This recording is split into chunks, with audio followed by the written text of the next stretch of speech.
নমস্কাৰ প্ৰতিপক্ষৰ আজি খণ্ডিতলৈ আপোনালোকক স্বাগতম কি শিৱসাগৰ কি ঢিং লখিমপুৰ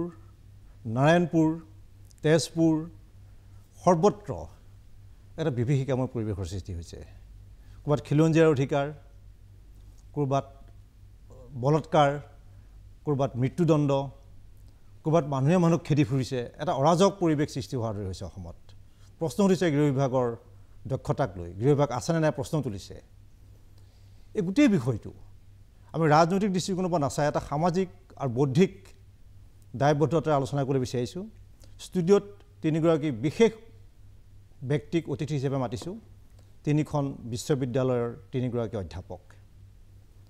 মোৰ একেবাৰে কাষতে আছে কটন বিশ্ববিদ্যালয়ৰ অধ্যাপক ডক্টৰ জ্ঞানেন্দ্ৰ বৰ্মন USTMৰ অধ্যাপক আব্দুল ৱাদুদ শেখ নমস্কাৰ আৰু খন্তেক পাছতে আমাৰ সৈতে যোগ দিবহি গুৱাহাটী বিশ্ববিদ্যালয়ৰ অধ্যাপক ডক্টৰ অখিল ৰঞ্জন দত্তই আব্দুল ৱাদুদ শেখ USTMৰ অধ্যাপক মই এটা কথা জানিব বিচাৰিম এই যে যিটো ধৰক ঢিঙৰে হওক বা শিৱসাগৰৰে হওক দুটা ঘটনা বৃহৎ ঘটনা দুটা তাৰ পাছত হঠাৎ বহুত ঘটনা ঘটি গৈছে ই সমাজখনক প্ৰতিফলিত কৰিছে নেকি আমাৰ জ্ঞানন বৰ্মন সময় আছিল খালি মই অকণমান মাজত আৰু অকণমান আপোনাক যোনতে এটা সময় আছিলে ধৰক 90 দশকৰ আগভাগতে আমি যেতিয়া বাতৰি কাকতত আছিলোঁ ধৰ্ষণ শব্দটো লিখিবৰ কাৰণে মানে সম্পাদকে 10 বাৰ চিন্তা কৰিছিলে পঢ়ুৱে বেয়া পাব নেকি শব্দটো কাৰণ বাতৰি কাকতখন গোটেই পৰিয়ালটোৱে পঢ়িছিলে এই শব্দটো দিম নে নিদিম ক'ৰবাত মানে 4-6 মাহ মূৰত তেনেকুৱা একোটা বাতৰি আহে বা দিব শব্দটো দিবৰ কাৰণে ভয় কৰিছিল এতিয়া কিন্তু দৈনিক আজিয়েই কিজানি যেনেকুৱা 6ৰ পৰা 8টা তেনেকুৱা বাতৰি আহিছে বিভিন্ন ঠাইত এই গোটেই কথাটোৱে কি বুজাব সমাজখনক মই ৰাজনৈতিক দৃষ্টিকোণত নাযাওঁ সমাজখনক কি ধৰণে প্ৰতিফলিত কৰিছে জ্ঞানন বৰ্মন ডাঙৰীয়াই যিটো কথা ক'লে মই তেখেতৰ লগত একমত তেখেতে বিভিন্ন দিশত চালি জাৰি চালে তেওঁ শৈক্ষিক কাৰণ ক'লে আধ্যাত্মিকৰ পৰা আৰম্ভ কৰি সামাজিক কাৰণ ক'লে আপুনি মোক সামাজিক দৃষ্টিভংগীৰ কথা কৈছে তাৰ আগতে মই এটা কথা অলপমান ক'ব বিচাৰিছিলোঁ যেতিয়া 2021 চনৰ পৰা এই চৰকাৰখনে ডক্টৰ হিমন্ত বিশ্ব শৰ্মা নেতৃত্বাধীন চৰকাৰখনে দায়িত্ব লৈছে আপুনি যদি চায় অসমত কতো কোনো ধৰণৰ আন্দোলনৰ পৰিৱেশ নাই কেনেকৈ কি হওক দল সংগঠনে যি একদম আন্দোলনৰ পৰিৱেশ নাছিল হঠাৎ লোকসভা ইলেকশ্যনৰ পিছত কি হ'ল অলপতে লাগিল তাতে অসমীয়া লাগি গ'ল তাৰপিছত আহিল এই ঢিঙৰ কাণ্ডটোৰ ক্ষেত্ৰত মই এগৰাকী খিলঞ্জীয়া মুছলমান হিচাপে মই দেশী জনগোষ্ঠীৰ খিলঞ্জীয়া মুছলমান হিচাপে মই কওঁ কথাটো যে সামাজিক যিটো প্ৰতিফলন কৰিছে নেকি আপুনি যদি চাই অপ্ৰিয় হ'লেও সত্য যে ধৰ্ষণৰ নিউজ যদি 5টা আহিছে আজি 5টা নে 6টা আহিছে তাৰে 3টা বা 4টা মুছলমানৰ নাম তাতে থাকিব সমাজখন বিফল ক'ত হ'ল খিলঞ্জীয়া অখিলঞ্জীয়া হওক মুছলমান বা হিন্দুৰ মাজতে হওক এতিয়া কালি এক্সট্ৰা জুডিচিয়েল কিলিং হ'ল বহুত মানুহে ইয়াত বাবা দিছে কিয় কাৰণ ইয়াত নাৰীৰ সুৰক্ষাটো আছে যদিও আইনগতভাৱে ইয়াৰ কিন্তু সঠিক কথা নহয় সঠিক কথাটো হ'ল ফাষ্ট ট্ৰেক আদালতৰ জৰিয়তে কঠোৰ আইনৰ জৰিয়তে কি হ'ব লাগে আইনমতে আমাৰ ভাৰতীয় আইনমতে তেওঁ কি পাব পাৰে পানিশমেণ্ট পাব লাগিব এইটো হ'ল আইনগত কথা কিন্তু কথাটো হ'ল ইয়েছ ঢিঙত সকলো জাতি জনগোষ্ঠীৰ মানুহে আগুৱাই আহিছে ঢিঙত থকা সংখ্যালঘু মানুহে তেওঁলোকে কৈছে আমি তেওঁলোকৰ জানাজা নকৰোঁ এই মানুহবিলাকৰ কেতিয়াও জানাজা নহ'ব বুলি তেওঁলোকে কঠোৰ পদক্ষেপ ডাঙৰ বাৰ্তা গৈছে কিন্তু কথাটো হ'ল হ'বলৈ কিয় পাইছে হ'বলৈ পোৱাৰ কিছুমান কাৰণ আছে এটা সময়ত যিকোনো আমাৰ শিক্ষা ব্যৱস্থা যিটো আছিল আজিকালি দিনত এই অলপ আগতে যিটো ক'লে মোবাইল পৰ্নোগ্ৰাফি এইবিলাকৰ ক্ষেত্ৰত আগৰ দিনত সাক্ষৰতাৰ হাৰ কম আছিল শিক্ষিতৰ হাৰ কম আছিল আজিকালি দিনত শিক্ষাৰ হাৰ কিন্তু বাঢ়ি গ'ল শিক্ষাৰ হাৰ বাঢ়ি যোৱাৰ ফলত এই সংখ্যালঘু অঞ্চলবিলাকৰ কথা কৈছোঁ তেওঁলোকৰ হাতে মোবাইল হৈ গ'ল আৰু এই মোবাইলৰ পৰা তেওঁলোকে অধ্যয়নৰ মানসিকতা পৰি শিক্ষাটো পালে কিন্তু সুশিক্ষা নাপালে তাৰ কাৰণে দায়ী কেইটামান কাৰণ মই প্ৰথমতে কাৰণবিলাকক কম সংখ্যালঘু এলেকাবিলাকৰ পৰা যিটো অভিভাৱকী মুছলমানবিলাকৰ পৰা যিসকল নেতা উঠি আহিছে তেওঁলোকে মন্ত্ৰী বিধায়ক হৈ গুৱাহাটীত তেওঁলোকে ঘৰ বাৰী প্ৰপাৰ্টি বহুত কিছু বনাইছে কিন্তু সমাজৰ প্ৰতি যে এটা সংখ্যালঘু বিধায়কসকলৰ যে দায়িত্ব আছে এটা সময়ত তেওঁ মন্ত্ৰিত্ব পাইছিল ৰাজভোগ দখল কৰিছিল সেই দায়িত্বৰ আছে সেই দায়িত্বৰ পৰা সংখ্যালঘু বিধায়কসকলে বা সংখ্যালঘু এছাম ধনী মানুহসকলে যিসকলে অলপ কেইদিনমান ইষ্টাব্লিছ হ'ব পাৰে কেইদিনমান ইষ্টাব্লিছ হোৱাৰ পিছত সমাজখনক পাহৰি যায় আৰু সমাজৰ প্ৰতি কোনো ধৰণৰ দায়িত্ব নলয় আমাৰ ইছলামত কৰাপশ্যন কৰা একেবাৰে হাৰাম এই ধৰণৰ ধৰ্ষণ কৰা এনেকুৱা অনৈতিক কাৰ্যকলাপ কৰা এইবিলাক কেতিয়াও ধৰ্মই কেতিয়াও ছাপোৰ্ট নিদিয়ে কিন্তু কথাটো হ'ল আজিৰ প্ৰজন্মই কি হয় অলপমান শিক্ষিত হোৱাৰ পিছত তেওঁলোকে ভাবে যে ধৰ্ম কিয় লাগে ধৰ্ম ষ্টাডি নহয় ধৰ্মৰ পৰা বহুত দূৰ আঁতৰি থাকে তাৰপিছত কি হয় সমাজত যিবিলাক ধৰ্মীয় গুৰু আছে সেই ধৰ্মীয় গুৰুৰ ভাগত আৰু সাধাৰণ যুৱক শ্ৰেণীৰ মাজত কি হয় অনেক ধৰণৰ এটা গ্যাপৰ সৃষ্টি হয় তাৰ মাজত আপুনি যেটো কৈছে ইয়া মই দুখেৰে জনাও আপুনি কোনোবাই বিশ্বাস কৰিলে সত্য বা অসত্য আপুনি ক'ব নোৱাৰে আপুনি সমাজত চাব মই কওঁ শিক্ষিত মানুহবিলাকে বহুত অপৰাধ কৰে আপুনি কৰাপশ্যনৰ লগত শিক্ষিত মানুহ জড়িত মই আচৰিত হওঁ এজন ডিসি এজন এসপিয়ে কৰাপশ্যন কৰে কিন্তু কথাটো হ'ল মুছলমান এজন কেৰাণী এজন মুছলমান হাইস্কুলৰ আপোনাৰ হাইস্কুলৰ হেডমাষ্টাৰ এজন এলপি স্কুলৰ হেডমাষ্টাৰ এজনৰ মিড ডে মিলৰ দুৰ্নীতি যেতিয়া বাতৰি কাকতত আহে গোটেই সমাজখনত কি ধৰণে প্ৰতিফলিত হয় মই আচৰিত পাওঁ যি মুহাম্মদুৰ ৰাসূলুল্লাহ সাল্লাল্লাহু আলাইহি ওয়াসাল্লামে কৈছে যে এইবিলাক কোনো ধৰণৰ দুৰ্নীতি মানুহৰ ধন আত্মসাৎ কৰা ইতিমৰ ধন আত্মসাৎ কৰা ৰাষ্ট্ৰৰ ধন আত্মসাৎ কৰাৰ দৰে ডাঙৰ পাপ ডাঙৰ অৰাজক কাৰবাৰ নাই বুলি আমাৰ নবীজনে কৈ গৈছে কিন্তু কথাটো হ'ল মই এতিয়া কথাটো কওঁ আমাৰ সমাজখনত এয়া প্ৰতিনিধিত্ব কৰিছে তাৰ কাৰণে প্ৰথম দায়ী এই ৰাজনীতিসকল তথাকথিত ৰাজনীতিবিদসকল তেওঁলোকে তাৰ পৰা আহি ক্ষমতা ভোগ কৰে দিছপুৰত থাকে তেওঁ মাটি সম্পত্তি কেনেকৈ বঢ়াব পাৰে তাৰ কাৰণে চিন্তা কৰে কিন্তু সমাজখনত যে এইবিলাক ঘটনা ঘটি আছে তাৰ কাৰণে কোনো ধৰণৰ নাই ড্ৰাগছ মুক্ত অসমৰ কাৰণে মুখ্যমন্ত্ৰী ডাঙৰীয়া এটা পদক্ষেপ লৈছিল মুখ্যমন্ত্ৰী ডাঙৰীয়া আজি ক'লে নহ'ব যে ইয়াত খিলঞ্জীয়া অখিলঞ্জীয়া য'ত কি আহিছে কিন্তু মনত ৰাখিব লাগিব মুখ্যমন্ত্ৰী গোটেই অসমৰে অভিভাৱক মুখ্যমন্ত্ৰী অকল আমাৰ এই খিলঞ্জীয়া মানুহৰ বা অসমীয়া মেইন ষ্ট্ৰীম মানুহৰ মুখ্যমন্ত্ৰী নহয় তেওঁ সকলো জাতি জনগোষ্ঠীৰ মুখ্যমন্ত্ৰী সকলো জাতি জনগোষ্ঠীৰ মুখ্যমন্ত্ৰী হিচাপে আপুনি দুৰ্ভাগ্যজনকভাৱে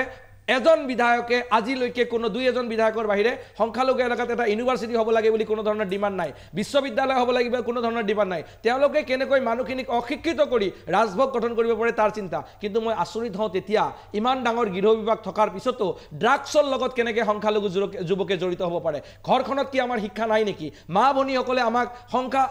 সন্তানক যি শিক্ষা দিব লাগে সেই শিক্ষা দিয়াত ক'ৰবাত আমি ব্যৰ্থ হৈছোঁ নেকি এইবিলাক কথা কিন্তু এতিয়া আত্মসমালোচনা কৰা দৰকাৰ কিন্তু মই ভাবোঁ টিঙৰ পৰা যিটো বাৰ্তা গ'ল ফেচবুকত এছাম মানুহ আছে যিসকল এতিয়াও আজিৰ দিনতো পজিটিভ সেই পজিটিভ মানুহখিনি একেলগ হৈ আমাৰ এজন শিক্ষক আছে মোৰ বন্ধু মুছাফিৰুল হক সদায় অনবৰতে এইবিলাকৰ বিষয়ে কৈ থাকে তেওঁ আজিও তেওঁ ফেচবুকত কৈছে মই কিন্তু এটা কথা কওঁ সংখ্যালঘু এলেকাত যিসকল মানে ধৰ্ষণ কাণ্ডৰ পৰা আৰম্ভ কৰি হওক ড্ৰাগছৰ লগত জড়িত হোৱাৰ কাৰণে হওক বেলেগ ধৰণৰ অপৰাধ যিসকল সংখ্যালঘু লোকসকলে কৰিছে তাৰ কাৰণে সেই অঞ্চলৰ প্ৰশাসন যন্ত্ৰ অধিক কি হ'ব লাগিব কিন্তু আপুনি এটা কথা জ্ঞানন বৰ্মন ডাঙৰীয়া সাইকোলজিক্যাল কথাটো ক'লে হয় পৰ্নোগ্ৰাফি এটা কাৰণ আছে কিন্তু মই এটা কথা জিতুমণি বৰা ডাঙৰীয়া আপোনাক এটা কথা কওঁ যেতিয়া আমাৰ সংখ্যালঘু অঞ্চলৰ পৰা আজি মদ চৰকাৰে সুলভ কৰিছে আৰু সংখ্যালঘু অঞ্চলতো মদৰ ইমান ধৰণৰ কি হৈছে মদ খাই মা দেউতাকৰ লগত অত্যাচাৰ কৰা সংখ্যালঘু যুৱক আজিৰ দিনত কিন্তু বাঢ়ি গৈছে তেওঁ গুৱাহাটীত আহি কাম কৰিছে গুৱাহাটীত আহি কাম কৰাৰ পিছত কি কৈছে গোটেই দিন তেওঁ কাম কৰাৰ পিছত তেওঁ ৰাতিটোত কেনেকৈ মদ খাব আৰু ক'ত কেনেকৈ বেয়া কাম কৰিব পাৰি সেইবিলাক চিন্তাৰ কাৰণে মানে সামাজিক অভিভাৱকহীন এক সমাজ হোৱাৰ কাৰণে কোনেও কাকো নমনাৰ কাৰণে জ্যেষ্ঠসকলে কিবা কথা ক'ব নোৱাৰে যুৱকসকলে কিবা কথা ক'ব নোৱাৰে এইটো দায়ী আৰু এটা কাৰণত দায়ী আমাৰ মছজিদবিলাকে কিন্তু সংখ্যালঘু এলেকাত এটা গ্ৰেট এটা ৰোল লয় এটা ভূমিকা লয় সেই মছজিদৰ ইমামসকলে এটা দায়িত্ব ল'ব পাৰে আৰু তেওঁলোকে যথাসম্ভৱ তেওঁলোকে চেষ্টা কৰি থাকে সমাজখনক দুৰ্নীতিমুক্ত ড্ৰাগছ মুক্ত অপৰাধ মুক্ত ধৰ্ষণ মুক্ত সমাজৰ কাৰণে কিন্তু আমাৰ পৰিৱেশতে কি হৈছে আমি তথাকথিত শিক্ষিতবিলাকে হঠাৎ কৈ লওঁ যে আমাৰ ইমাম চাহাবসকলে কি জানে তেওঁলোকেতো মাদ্ৰাছাত পঢ়ি আহিছে তেওঁলোকে আধ্যাত্মিকৰ কথা ক'ব তেওঁলোকে কবৰৰ পিছৰ কথা ক'ব তেওঁলোকে আখিৰাতৰ কথা ক'ব তেওঁলোকে জান্নাত জাহান্নামৰ কথা ক'ব এইবিলাক এটা আমি ইগো ভাৱ লৈ তেওঁলোকৰ মাজৰ পৰা আমি আঁতৰি থকাৰ কাৰণেও আৰু নিজৰ সন্তানে কি কৰিছে অভিভাৱকে গুৰুত্ব নিদিয়াৰ কাৰণেও কিন্তু আজিৰ দিনত সংখ্যালঘু এলেকাত বহুত ধৰণৰ অপৰাধ সংঘটিত হৈছে মই জ্ঞানেন ভৱনৰ পৰা আব্দুল ৱাদুদ শ্বেখ মই এটা যে এখন বিশ্ববিদ্যালয়ৰ শিক্ষক হিচাপে কাৰণ আপোনালোকৰ অধীনত বহু হাজাৰ ছাত্ৰ ছাত্ৰী আহে প্ৰতি বছৰে আহিছে গৈছে হাজাৰ ছাত্ৰ ছাত্ৰীৰ সৈতে আপোনালোকৰ এটা প্ৰত্যক্ষ সম্পৰ্ক কেনেকুৱা ধৰণৰ বাৰ্তা এটা দিব বিচাৰিব আপুনি কলেজ কেম্পাছতে হওক ক্লাছৰুমতে হওক কেম্পাছত বা ইয়াৰ পৰা ক্লাছৰুমত মইতো সদায় কওঁ যে 140 কোটি জনসংখ্যাৰ মাজত এজন হ'ব নালাগে এজন মানুহ হ'ব লাগে তাৰ উপৰিও আপোনাক মই জনাবলৈ পাই সুখী হওঁ যে মই বিভিন্ন স্কুল কলেজবিলাকত যাওঁ বা বিভিন্ন প্ৰতিষ্ঠানৰ মিটিংবিলাকত মই মানে ভাষণ দিয়াৰ কাৰণে অতিথি হিচাপত যাওঁ মই মাজতে বৰপেটাত গৈ এনেকৈ কৈছোঁ যে কোনোবাই যদি বিড়ি খায় কোনোবাই যদি চিগাৰেট খায় কোনোবাই যদি মদ খায় আপুনি মোৰ ওচৰত আহক যদি কয় যে ভৰিত ধৰিব লাগে মই ভৰিত ধৰিম যদি কয় যে মোক আধা ঘণ্টামান ভৰিত সাৱটি ধৰিব লাগে মই ভৰিত আধা ঘণ্টা সাৱটি ধৰিম তথাপি এইবিলাক কাম নকৰিব এজন শিক্ষক আমি জাতিৰ মেৰুদণ্ড আৰু ছাত্ৰ ছাত্ৰীসকল হ'ল দেশৰ ভৱিষ্যত আমি মেৰুদণ্ডই তেওঁলোকক এইটো বাৰ্তা সদায় কওঁ যে এই জ্ঞানেন্দ্ৰ বৰ্মন ডাঙৰীয়াই ক'লে যে আমি কেতিয়াও এটা লেচন পঢ়ালে নহ'ব, এটা আমি প্ৰভিজন বা এটা এক্ট পঢ়ালে নহ'ব, আমি মানুহ হোৱাৰ শিক্ষাটো শিক্ষকসকলে দিওঁ আৰু শিক্ষকসকলে এইটো ভূমিকা ল'ব পাৰে। কিন্তু অপৰাধ কোনে কৰিছে? অপৰাধ যিসকল সংগঠিত কৰিছে সেইবিলাক শিক্ষা অনুষ্ঠানৰ লগত বহুত দূৰকৈ সম্পৰ্ক নাই। তেওঁলোকে সৰুতে আহিছে। ইছলামত এই কথাটো কোৱা আছে সন্তান জন্ম দিলেই নহ'ব, সন্তানক মানুহ বনাব লাগিব। মই শ্বেখ ডাঙৰীয়াক আৰু এটা প্ৰশ্ন সুধিম, বিষয়টো মানে সম্পূৰ্ণ ব্যক্তিগতভাৱে নল'ব দেই। এতিয়া ধৰক ঢিঙৰ কথাটোৱে কৈছোঁ, মই মুকলিকৈ কৈছোঁ যে 3জন মুছলিম সম্প্ৰদায়ৰ ল'ৰাৰ নাম ওলাইছে। এইটো ৰাজহুৱা, তেওঁৰ ৰাইজেও তেওঁলোকক ইতিমধ্যে এঘৰীয়া কৰিছে। আৰু বহু ক্ষেত্ৰত দেখা যায় মুছলমান পৰিয়ালবোৰক বহু ক্ষেত্ৰত ধৰ্মৰ ক্ষেত্ৰত বৰ তেওঁলোক গোড়া বুলি কোৱা হয়। ঠিকে আছে, ৰক্ষণশীল, ঠিকে আছে। তাত সেনেকুৱা এখন ঘৰৰ পৰা বা তেনেকুৱা এখন সমাজৰ পৰা, কাৰণ শুকুৰবাৰীয়া নামাজ কৰিবলৈ আমাৰে বহুত ল'ৰা ছোৱালী মানে হিন্দু নামঘৰ বা মন্দিৰ মছজিদ বহুতেই নাযায়, মানে ভাদ মাহতে বহুতেই নাযায় মানে তেওঁলোকে বিৰাগো নাই, কিবা কাৰণে নাযায় আৰু। কিন্তু তেওঁলোকে কিন্তু মই য'তেই দেখিছোঁ যে মানে তেওঁলোকৰ গৰিষ্ঠ সংখ্যকেই নামাজ কৰিবলৈ যায় বা মছজিদলৈ যায়।